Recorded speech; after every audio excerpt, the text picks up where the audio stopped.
At so ayan, hi guys, welcome back sa channel natin. At eto na nga si One Punch Man Season 3 Episode 11 natin. Pero bago tayo magsimula, ay kung bago ka pa lang din sa channel natin, ay huwag mo kalimutan mag-subscribe at pakipindot na rin ay ang notification bell para ma-update ka every time na meron tayong bagong upload. So yun na naman po at ulit, ay huwag na nga natin patagalin pa, simulan na natin yan. At kanina nga, dito tayo natapos sa pagsasabi sa kung ano yung naging kabayaran ni Saitama sa pagkakaroon nga ng di pangkaraniwang lakas. At sinasabi na siya nga ay na-remove niya, natanggal niya yung kanyang limiter. That's all now. Ang continuation niyan is dito naman na. So ito, napaupo na.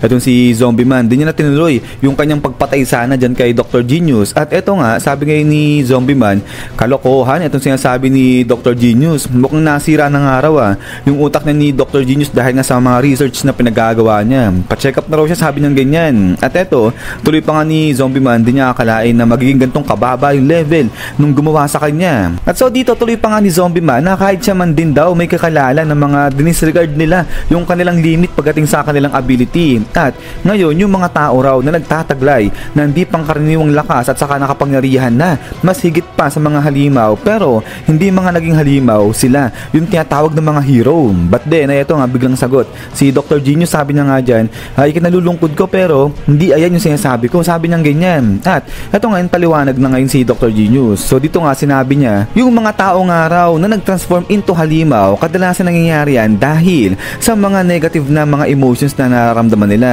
So anong nangyari? Dahil sa negative emotions na kanilang nararamdaman, yung kanilang mga cells nagbabago, nag-evolve at nag-mutate, ganyan. Kaya naging halimaw sila at nagkaroon sila ng di pangkaraniwang lakas. Pero may ibang mga tao naman din daw na kaya nagiging halimaw dahil pinag-e-eksperimentuhan sila. Kaya ayun, nagiging halimaw sila at nagkakaroon din sila ng di pangkaraniwang lakas. Pero hindi raw yun yung ibig sabihin na natanggal na nila o na-remove na nila yung kanilang limiter. Pero sa kabilang banda ay meron din naman daw talaga na pinanganak na talagang mga halimaw na at kaya naman sobrang lakas talaga ng mga to. At so now, sa mga heroes ganyan din daw. Sadyang merong mga tao na pinanganak na talagang may potential na. At ano nangyayari? Dahil nga sa kanilang matinding effort, sa matinding training, kaya na-obtain nila yung kanilang lakas. Pero yun nga, di ibig sabihin nito na na-unlock na nila o na-remove na nila yung kanilang limiter. Kasi sadyang pinanganak na sila na malakas. Pero itong tao ng araw na to ay ibang-iba kumpara sa kanila. Dahil itong tao ng araw na to walang potensyal, talagang normal lang, average lang na tao. Pero sa pamamagitan ng araw ng pure effort lang ay nagawa ng tao na to na buksan yung pintuan ng kanyang limitasyon at sirain yung kanyang limiter. So ngayon dito tuloy pa nga ni Dr. Genius yung mga tao na sa sarili lang nila na nagawa nga nila na sirain yung kanilang limiter ay dinedefy daw niya yung logic. At hindi raw ngayon malaman kung gaanong kalakas yung nangyari nga sa mga tao na to. So kumbaga, hindi mo na masusukat kung gaanong kalakas etong mga to. So kasi nga naman, wala nang limiter etong mga to. So ang mangyayari, talagang lalakas lang sila at lalakas tuloy-tuloy lang. Pero eto nga, tuloy pa ni Dr. Genius na balang araw, makikita rin daw may encounter to ni Zombie Man, yung tao na tinutukoy niya. Dahil, ang sa pagkakaalam niya, nagtatrabaho rin daw bilang hero yung tinutukoy niya na nga na yun. So eto nga yan, si kalbo natin. But then ay pagkatapos nga nito ay biglang balik na ulit dito yan sa laban ni Garo saka nga ni Bagad at saka nito ni Royal Reaper. So eto ay titigan lang muna etong mga to. But then ay eto nga biglang parang napapaisip dito etong si Garo, sabi na nga dyan, bakit ganun?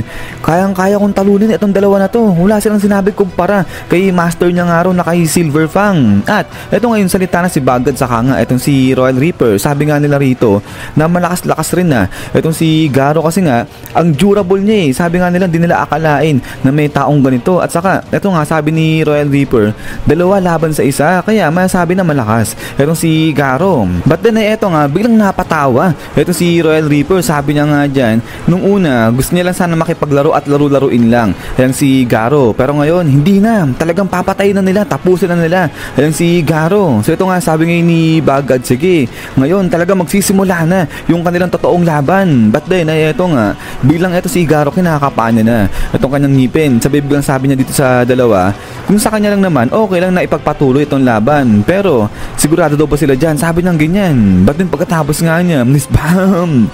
dito dinura ni Garo yung ngipin niya, kala mo naging baril, sobrang lakas ng pagkakadura niya nga dyan. At eto ngayon, tuloy nga ni Garo, tawa-tawa lang siya. Sabi niya nga rito na simula ngayon di na rin makakatama kahit isang beses etong dalawang halimaw na to dyan sa kanya. At din ay pagkatapos nga niyan ay dito biglang napatahimik at nagulat nga dyan etong tatlo. Bakit? Kasi nga biglang labas na nga dyan etong jelly na nga to, si Sludge Jelly. At ayun, nahuli niya na etong si Tareo. So ito iyak-iyak na itong si batang Tareo natin habang sinasabi na nga dyan, kuya sorry, sabi ng ganyan. At then ay eto nga ngayon, sabi nila Bagad, anong ginagawa nga rito ni Sludge Jelly, bakit nangingialam yan? At eto ngayon salita etong si Jelly, sabi na nga dyan kasi meron siyang sama ng loob, galit siya dyan kay Garo. At eto ngayon, naalala ni Garo na eto nga yung Jelly na binanatan niya during nung nakikipaglaban siya kay Metal Bat. So kaya ito napasigaw etong si Garo, sabi niya nga dyan, walang kinalaman yung bata rito, sabi ng ganyan.